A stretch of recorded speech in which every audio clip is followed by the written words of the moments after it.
விதி என்று ஏதுமில்லை. ஆசிரியர் தேர்வுத்தாள்களை கொடுத்தார். மாணவிகள் தங்கள் மதிப்பெண்களை கூட்டி சரிபார்த்து கொண்டிருந்தனர்.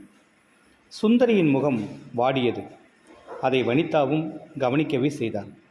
ஆசிரியர் முதலாம் 2ஆம் மாணவிகளையும் அறிவித்தார். அந்த மாணவிகளை சக மாணவிகள் கைத்தட்டி வாழ்த்தினர். சற்றே பின்தங்கிய மாணவிகளையும் ஆசிரியர் கண்டித்தார். அந்த மாணவிகளில் சுந்தரியும் ஒருத்தியாக நின்றாள். பள்ளி இடைவேளையின் போது வனிதா கேட்டாள், முதல் 6 மாணவிகளில் ஒருத்தியா வருவ?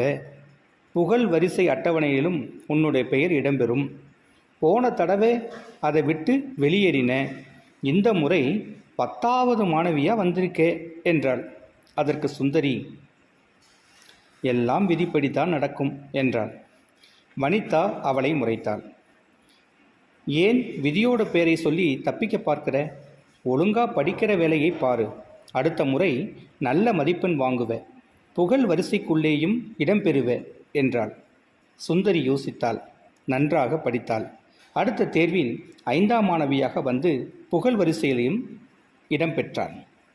நீதி: விதியை மதியால் வெல்லலாம். நன்றி.